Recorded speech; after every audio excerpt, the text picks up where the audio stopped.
Salut à tous, on est ravis de vous retrouver en ce lundi 21 octobre. On vous avait dit que Shai serait en vacances et finalement il n'est pas encore en vacances. On était obligé de le rattraper à la porte de l'aéroport parce qu'on s'est dit c'est pas possible de parler finale WNBA sans parler de Shai.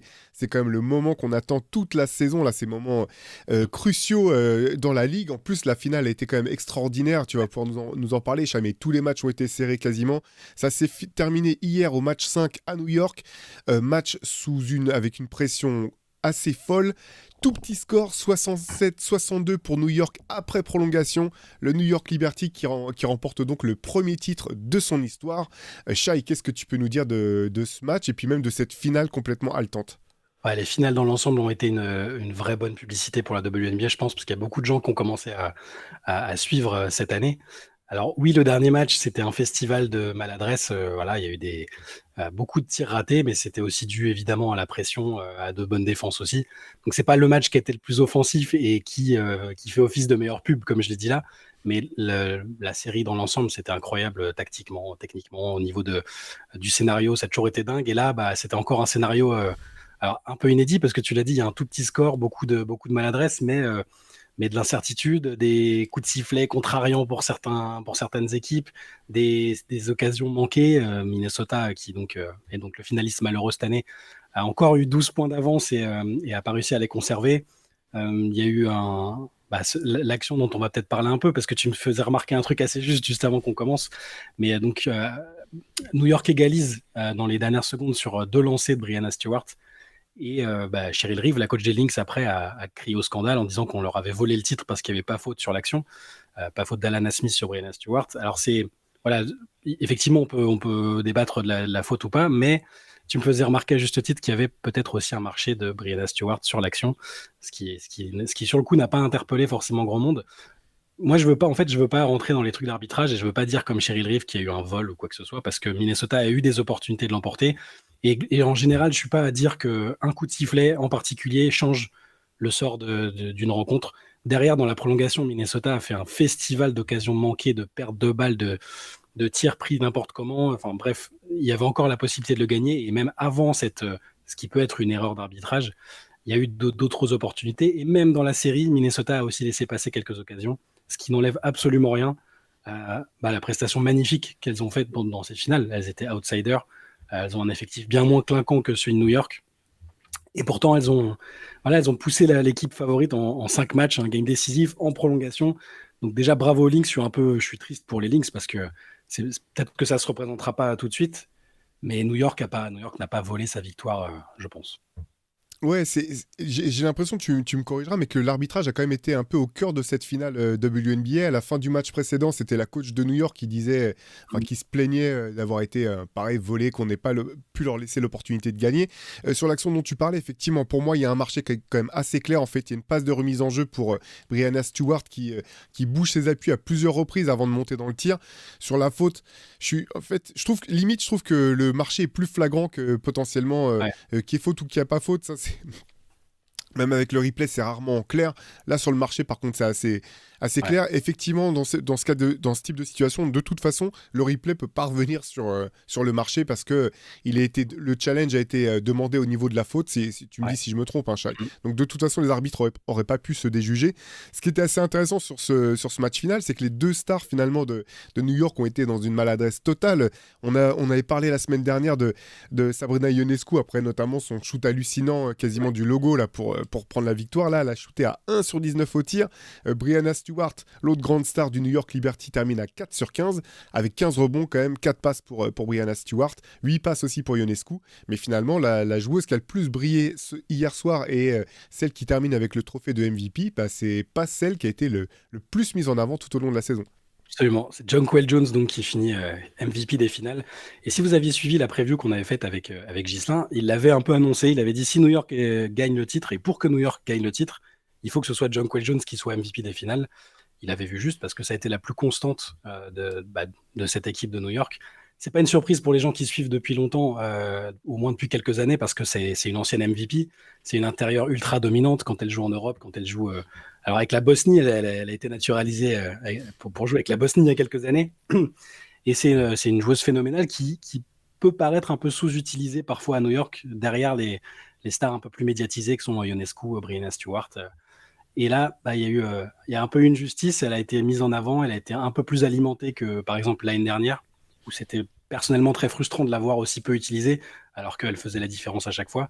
Là, elle a été constante en attaque, constante en défense et ultra, ultra précieuse. Et du coup, elle décroche son premier titre de championne et son premier titre de MVP en parallèle. Et tu as raison, elles ont été maladroites, Ionescu et Stewart, mais elles ont toutes les deux quand même apporté des choses. Elles ont apporté du playmaking pour l'une, de la capacité à provoquer des fautes pour l'autre, à prendre du rebond. Il n'y a pas que l'adresse dans le basket, c'est un sport d'adresse, mais il n'y a pas que de l'adresse. Et quand faut savoir aussi être utile quand, quand l'adresse n'est pas au rendez-vous, même pour des choses aussi phénoménales que Sabrina Ionescu et Brianna Stewart. Ouais, du côté du Lynx dont tu parlais, alors on sait, enfin, nous on le sait encore plus en interne, mais que tu étais quand même bien fan de cette équipe et notamment de Naficia Collier. Tu regrettais notamment qu'elle ait eu aucun vote pour Ouais. voilà, pour le trophée de MVP de la saison, derrière le raz-de-marée Adja Wilson. Donc Nafissa Collier qui termine quand même avec 22 points à 11 sur 23 au tir, 7 rebonds, 2 passes. Il y a aussi, bien entendu, Kayla McBride qui termine elle aussi avec 21 points à 7 sur 13 au tir, 5 rebonds, 5 passes. Cette équipe de Minnesota, tu nous l'avais annoncé que ça allait être fort de toute façon cette saison. Tu les voyais même avoir une vraie chance de gagner le titre cette année. Ça a été le cas au bout du compte dans cette finale face à New York. Tu avais l'air de sous-entendre que c'était quand même un petit marché, une équipe avec moins de moyens forcément que New York. Est-ce que pour toi c'était le coup d'une saison, c'était maintenant ou jamais, ou comment est-ce que tu vois la suite pour cette équipe et puis pour Nafissa Collier qui est bien sûr extraordinaire. Pour elle, individuellement, elle s'est affirmée comme l'une des superstars de la ligue. Quand on la suivait depuis quelques années, on savait qu'elle avait ça en elle. Elle a eu une pause dans sa carrière pour avoir son enfant. Mais là, maintenant, je pense qu'elle s'est affirmée comme une superstar incontestable, l'une des 2-3 meilleures joueuses de la ligue, en tout cas en termes de polyvalence, de ce qu'elle est capable de faire sur le terrain. Ça ne bougera pas, je pense. Pour Minnesota, c'est plus compliqué parce que même si on savait qu'elles avaient une chance d'être outsiders, les voir en finale comme ça, avec aussi proche de gagner le titre et regarder le Liberty dans les yeux comme ça, c'était mine de rien une petite surprise. Parce que au-delà du marché en lui-même, parce que ça reste c'est une franchise qui a une histoire, qui a un passé, qui est la plus titrée à égalité avec Seattle. Je ne sais pas si elles vont vraiment, si elles seront en mesure de répéter une telle saison, parce que là, il y a des équipes qui vont attendre la saison prochaine pour montrer que c'était une erreur, que les Las Vegas Aces, qui étaient double championnes en titre, elles vont essayer de montrer qu'elles peuvent regagner. D'autres équipes qui étaient là cette année, Seattle par exemple, entre autres, vont essayer bah, de, de gagner le titre, quoi, au moins d'être parmi les contenders. Et c'est très très dur en WNBA, c'est très dur de regagner le titre quand tu l'as déjà gagné. C'est très dur de retourner en finale. C'est pas simple. New York, c'est le premier titre de leur histoire, alors que c'est une des franchises originelles, c'est pour dire. C'est extrêmement compliqué. Donc, je leur souhaite. Elles ont une coach absolument emblématique qui était là qui coachait pendant la fameuse dynastie. Elles ont une joueuse star, elles ont un très beau collectif, mais ça garantit pas de pouvoir y retourner, quoi. Donc, j'ai un peu peur pour elles de ce côté-là. Mais avec Nafissa Collier qui s'est affirmée comme ça, bon, elles auront leur chance et les moyens de prétendre. Elles vont peut-être pouvoir recruter aussi. Faut envisager ça aussi. Donc, je garantirais pas qu'elles vont retourner en finale. Tu vois, par exemple, quand New York a perdu l'année dernière, on savait qu'elles seraient à peu près au rendez-vous, quoi. Moi, j'imaginais même un remake, le New York Las Vegas, parce qu'elles ont une telle force de frappe sur le papier que ça pouvait pas ne pas fonctionner à un moment. Ou en tout cas, c'était sûr qu'elles retourneront en finale, quoi. D'accord. D'ailleurs, on pense à Olivier et Poupa qui était voilà, dans l'effectif du Lynx et avec laquelle on a eu la chance d'échanger. Enfin, c'est toi d'ailleurs, Shai, Ouais. pour le MOOC Small dont on vous parle depuis plusieurs semaines. Euh, Tu parlais de New York, justement, donc elles étaient finalistes l'an dernier. Cette année, elles ont quand même archi dominé toute la saison régulière. Tu parlais de l'affrontement avec les Aces, elles se sont croisées en playoff avant la finale. Ça a été assez simplement réglé au bout du compte. Ouais. Alors je sais qu'on est souvent dans la culture de l'instant, on a tendance à s'enflammer. Est-ce que pour toi, c'est le début d'une domination qui pourrait perdurer? Ou est-ce que, pareil, dans cette ligue où finalement il y a peu d'équipes et où donc il y a beaucoup de très fortes équipes, l'équilibre peut vite être remis en cause? À partir du moment où elle conserve Brianna Stewart, qui est en fin de contrat, parce qu'elle va signer que des contrats courts, c'est comme ça qu'elle a expliqué qu'elle procéderait maintenant, Sabrina Ionescu et Jonquel Jones, et qu'autour c'est bien construit, je pense elles ont des chances de répéter, elles ont des chances d'être là quoi qu'il arrive. Cette année, il y a eu des ajustements et l'apport de joueuses qui étaient moins utilisées ou pas présentes du tout par rapport à l'année dernière. Et par exemple, Léonie Fibiche, l'Allemande, qui a été Ouais, excellente, une rookie un peu plus expérimentée, mais ou Niara Sabali d'ailleurs, donc on n'a pas parlé, mais qui sur était cette finale, déterminante. c'est le facteur X, hein, elle met 13 points, 7 rebonds. Elle a été introduite dans un line-up que Sandy Brondello, la coach, n'avait jamais utilisé en saison régulière et en playoff. Et c'est ce line-up-là qui a vraiment boosté New York sur ce dernier match. Donc il y a des joueuses voilà, au niveau des joueuses de complément qui sont déjà extrêmement intéressantes et qui peuvent leur permettre d'être là encore l'année prochaine. Mais à partir du moment où elles gardent le noyau, elles seront là. Enfin, je vois pas Brianna Stewart pour l'instant vouloir partir ailleurs. Je vois pas Ionescu, qui est un peu maintenant le visage de la franchise, vouloir partir tout de suite. Et puis Jonquel Jones, il lui reste, je pense, une année de contrat encore.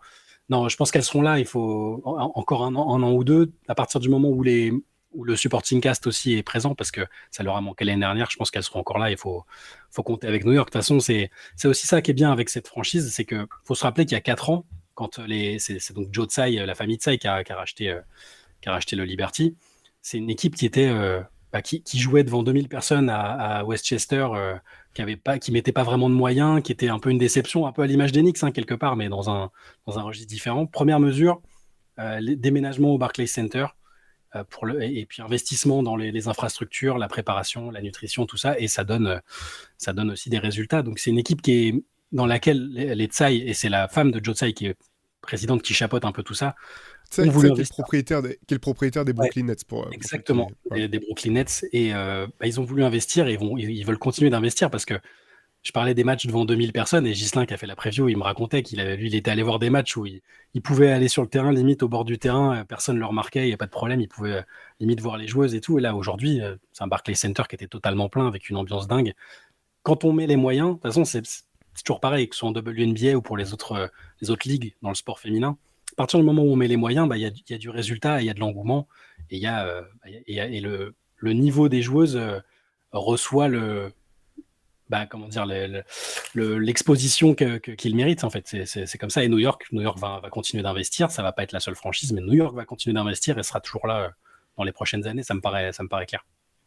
Tu parles d'exposition du talent de ces joueuses de WNBA. Cette année, le basket féminin, du moins aux États-Unis, n'a jamais autant fait parler de lui. Il y a eu le phénomène Caitlin Clark, sur lequel on va pas revenir encore une fois, mais c'est vrai que ça a été des records tout au long de l'année d'audience et d'attention portée sur cette ligue. Le gros problème de la WNBA, c'est que c'est une ligue d'été qui est courte.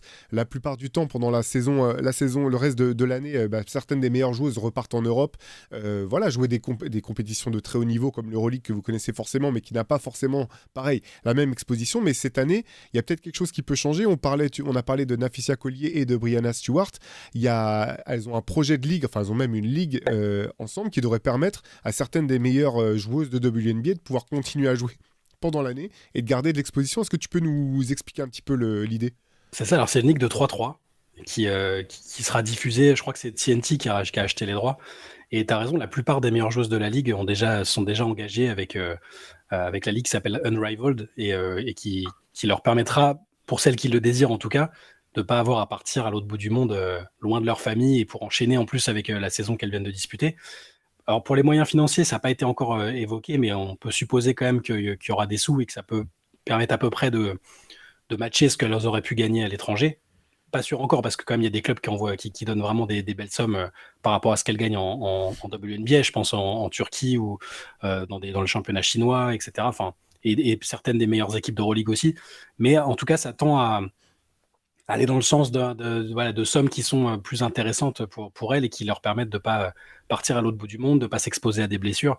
Tu vois, par exemple, la carrière de Brianna Stewart, elle avait pris un coup de frein à un moment, elle gagnait tout, elle roulait sur la ligue, elle gagnait en Europe, etc. Mais elle enchaînait tellement les matchs avec la sélection, avec son club en WNBA, avec son club en Europe, qu'elle s'était fait rupture du tendon d'Achille. Enfin, c'est effrayant, tu vois. Donc, c'est une bonne chose pour elle. C'est un peu dommage pour les gens qui aiment bien aller voir les superstars américaines, soit pas très loin de chez eux, soit dans d'autres clubs européens un peu plus loin, mais c'est bien pour les filles et ça tend justement à professionnaliser encore plus cette WNBA qu'on aime bien, quoi. Voilà, donc on verra quels seront les effets de Ouais. cette nouvelle ligue, si l'engouement suivra, si la communication sera là. Ce qui est intéressant, c'est qu'il y a aussi de futurs stars, si je ne me trompe pas, qui sont déjà engagés à rejoindre cette ligue, notamment Paige Bakers, si je ne me trompe pas, qui est déjà je crois qu'elle a des parts déjà dans la ligue ou quelque Ah, chose c'est comme très ça. possible, ça, je sais qu'à la base Ouais. du projet, c'est Brianna Stewart et Nafisa Collier, mais je crois qu'Angel Reese aussi a déjà dit qu'elle y jouerait. Enfin, c'est autant de joueuses qui seront pas en Europe pendant l'année, et il y a plein de superstars, Ogumbo Wale, Jewel Lloyd et compagnie, normalement sont de la partie. Voilà, donc à suivre. Si vous voulez en savoir plus sur le résumé du cinquième match, allez sur Basket Session, il y a le récap de Shai. Je te propose qu'on bascule un petit peu, on va parler pardon, de Français et de Françaises. Coup dur, Killian Hayes qui avait donc retrouvé un contrat avec les Brooklyn Nets, on se disait bon bah voilà c'est un vrai nouveau départ et Ouais. c'est déjà terminé au bout du compte. Alors c'est terminé, et j'ai envie de dire pour le moment, on va dire, parce que il a été coupé par la force des choses. Il n'a pas pu participer à la pré-saison, en tout cas au match de pré-saison, parce qu'il était blessé à la hanche. Et les Nets ont dû raccourcir leur effectif et signer leur effectif définitif, et donc ils ont coupé Kylian pour le moment. Par contre, en tout cas c'est ce que dit Shams Charania au moment de dévoiler l'info, c'est que il va donc continuer à soigner sa hanche, et derrière, il va chercher un contrat avec les Long Island Nets, c'est donc la franchise affiliée au Brooklyn Nets en G-League, avec l'espoir de convaincre avec cette équipe de G-League pour peut-être réintégrer l'équipe des Nets, qui sera a priori, enfin comme on l'attend, assez médiocre, et il y aura peut-être pas mal de changements dans l'effectif. Je pense qu'il aura des opportunités s'il arrive à leur donner confiance. Ils ont eu confiance en lui, ils lui ont donné sa chance, ils l'ont signé. Je pense que s'il avait pu disputer la pré-saison, il aurait passé le cut. C'est juste que là, ils ont dû faire des choix avec des gens aptes tout de suite, et je ne sais pas combien de temps va manquer Kylian, mais c'est pas encore terminé, on va dire, sa carrière en NBA. Hein, c'est jamais vraiment terminé, mais il aura des opportunités, et à mon avis, on va le voir en G-League avec peut-être l'occasion d'intégrer le roster de NBA derrière. Ouais, c'est vrai que bon, pas de chance pour le timing parce que c'est vrai qu'on en avait parlé avec Antoine, on pensait effectivement que c'était une bonne opportunité pour Kylian d'essayer de se relancer ou de vraiment retenter de faire carrière avec Brooklyn. À suivre donc, on parlait de Français et de joueuses. Il y a aussi, ce week-end, on a appris qui était le lauréat du trophée Alain Gilles qui récompense le meilleur joueur ou la meilleure joueuse française de l'année. Et c'est une joueuse, Gabby Williams, donc, qui reçoit ce trophée. Ouais, bah, je suis très content pour Gabi, parce que elle a incarné, ça a été le visage des Bleus, de l'équipe de France pendant les Jeux Olympiques, mais pas que. Ça fait plusieurs années depuis qu'elle s'est impliquée dans le projet. Elle l'a fait à fond. C'est pas une étrangère entre guillemets de plus qui a été naturalisée. Elle a voilà, elle a sa famille, elle a de la famille en France. Sa maman a des origines françaises et tout. Donc elle a vraiment embrassé le projet. Elle s'est mise à fond dedans, et c'est un plaisir de l'avoir récompensée. Après, si je peux chipoter, je suis ravi que ce soit elle. Hein. Je suis vraiment, vraiment ravi, je le répète. Moi, je l'ai dit plusieurs fois, j'aurais voté pour Janelle Salin, qui a fait une saison exceptionnelle sur la durée. Gabi a été surtout forte et a surtout marqué les esprits au moment des Jeux Olympiques. En club, ça a été un peu plus compliqué avant avec l'Asvel. Pas juste elle, hein, c'était le club qui était en difficulté. Janelle Salin a fait championne de France avec Villeneuve d'Ascq, finaliste de l'Euroleague. C'était exceptionnel de voir Villeneuve en Ouais. finale de l'Euroleague. Ça a été à chaque fois la meilleure joueuse de son équipe. Elle a fait partie des Jeux Olympiques avec l'équipe de France. Alors, c'était pas la joueuse qu'on a le plus vue, mais elle avait un rôle important quand même avec les Bleus. Et même là, son début de saison à l'étranger, c'est déjà. Voilà. Donc, moi, j'aurais voté Janelle Salin. Je me doutais malheureusement qu'elle serait pas dans le top 3 ou même dans le top 5, parce que je crois que derrière Gabi, c'est Gershon Yabusele, Mathias Le Sort et Victor Wembanyama, qui ont tous fait des très très belles saisons, et qu'il fallait saluer. Hein. Ça aurait été l'un des autres qui aurait gagné, ça aurait pas été un scandale, hein, mais moi, je plaide toujours pour qu'il y ait deux trophées, un pour les hommes, un pour les femmes. Comme ça permet de mettre voilà, deux personnes en avant, et pas qu'il n'y ait pas un biais compliqué à gérer pour les filles. Là, ça n'a pas été le cas parce que Gabi a gagné. Mais moi, voilà, je milite toujours pour deux trophées, pour deux trophées pour les prochaines saisons. En tout cas, bravo à Gabi Williams qui a fait des choses exceptionnelles avec l'équipe de France, qui ont fait déjà des exceptionnels avec le Fenerbahçe. Ouais. Donc voilà, c'est une joueuse, c'est un super porte-étendard pour le basket français, avec un profil et une histoire particulière, mais c'est aussi ça la richesse de la France, et c'est génial. Et puis bravo à tous ceux et celles qui étaient nominés pour ce trophée-là. Ouais, complètement. Parce que c'est vrai que derrière, après les Jeux, elle a enchaîné tout de suite très fort avec Seattle. Et puis, revenue en Europe, elle a continué, comme tu le disais, elle a enchaîné les perfs avec Fenerbahçe. Donc, je vous encourage à suivre la saison de Gabi en Euroleague. Je pense que ça promet. Allez, on va finir avec ouais, deux choses encore sur côté NBA. Il y a une prolongation de contrat du côté des Warriors et une prolongation plutôt intéressante. Absolument, Moses Moody qui a prolongé pour 3 ans de plus, donc il est sous contrat et sous contrôle des Warriors pendant encore 4 ans. Il a prolongé pour 39 millions sur les 3 ans supplémentaires. Ça fait moins de 8% du cap, comme le soulignait Benjamin dans son article à ce sujet.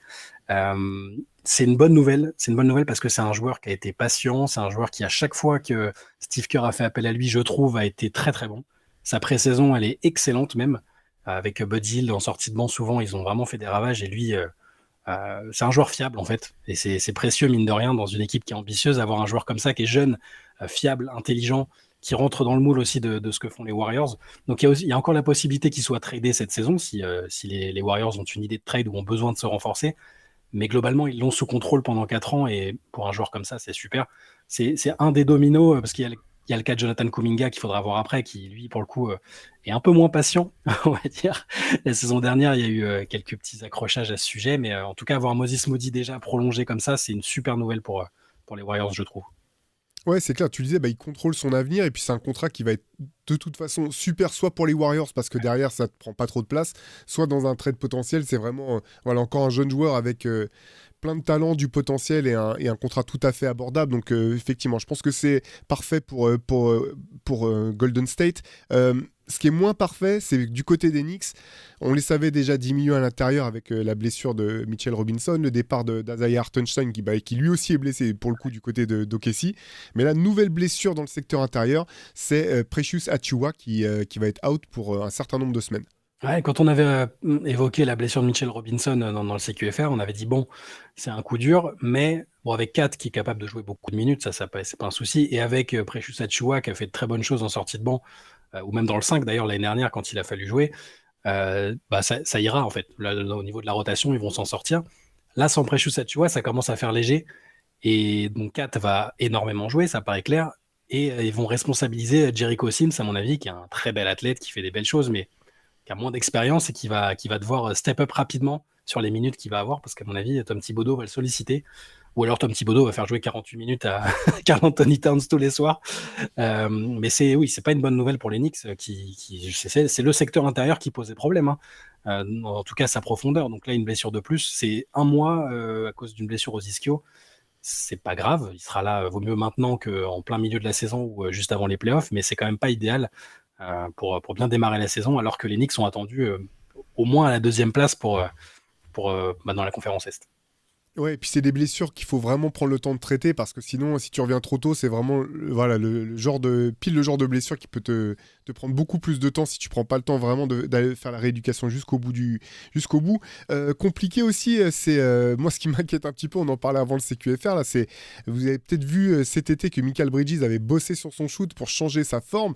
Et alors, on espère pour lui que c'est anecdotique, mais ses premiers essais en live n'ont pas vraiment été concluants pour l'instant.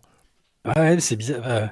C'est assez curieux parce que j'avais pas l'impression que son tir était problématique. Il Bah est non. plutôt de l'adresse. Moi, on m'a toujours dit, il y a des mecs qui ont une mécanique parfaite et c'est super, c'est beau, c'est beaucoup de travail et tout.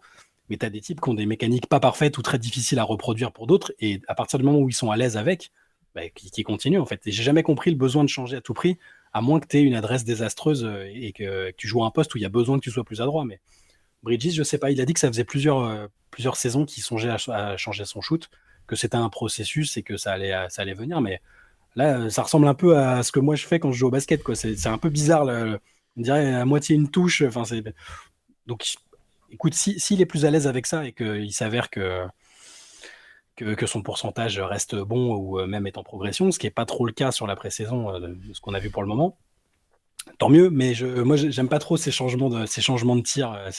Pour un mec qui est plutôt déjà un joueur fiable, je comprends pas trop. Surtout, c'est le timing. Moi, que j'ai pas du tout compris le timing vu son efficacité jusque-là, quand même, dans le tir. C'est une menace à 3 points tout à fait respectable en NBA. J'ai pas compris pourquoi il change à ce moment-là. J'espère pour lui que la maladresse est liée à la pré-saison Ouais. comme pour Klay Thompson, qui était catastrophique en pré-saison au niveau de l'adresse, et que ça va. Je pense que ça va se lisser. Mais effectivement, je trouve pas ça rassurant. Et je trouve ça étonnant, pas rassurant. J'ai pas compris effectivement pourquoi ça se produisait. Tu disais, Shai, si tu regardes un shooter comme Peja Stojakovic, a pas du tout une mécanique idéale. Personne, voilà, c'est pas en milieu de carrière qu'on lui a dit non, vas-y, il faut que tu arrêtes de dégainer du côté comme un cow-boy. Là, on va changer ta structure de tir. Donc bon, à Mais en suivre. plus, si tu prends les pourcentages, donc là je regardais parce que je disais que c'était un Ouais, shooter fiable, c'est quand même plutôt un shooter fiable. Il n'est pas dans la bah tranche oui. des 40 tout le temps, mais il a fait une saison avec Phoenix à 42,5, ce qui est exceptionnel. Et derrière, il était à 37, 37, 38, 37. C'est-à-dire c'est plus que correct quand même. Enfin, s'il tourne à 37-38% à 3 points avec les Knicks, ce sera très bien. Donc moi, il veut peut-être encore, je sais pas, gratter un peu la surface de ce qu'il peut faire. Je trouve ça bien de continuer d'essayer à progresser, Ça il n'y a oui, pas de bien problème, sûr. hein. Mm. Mais je veux dire, le geste au niveau du tir, surtout pour un ailier comme ça, c'est un peu, ouais, un peu curieux au niveau du timing. Donc, on verra, on se dédiera peut-être quand on le verra tourner à 45% et faire des super perfs, mais pour l'instant, c'est un peu curieux. Ouais. Ouais, c'est tout ce que je lui souhaite en tout cas. Voilà, bah, on va refermer là-dessus ce CQFR. Shai, merci encore de nous avoir éclairé de tes lumières, notamment au sujet de la WNBA. On sait que c'est une ligue qui est chère à ton cœur. On te souhaite de passer de super vacances et nous, on vous retrouve, enfin moi je vous retrouve en tout cas dès demain avec Antoine pour le prochain CQFR. Je vous souhaite de passer une excellente journée à tous et à toutes. Au revoir. Ciao.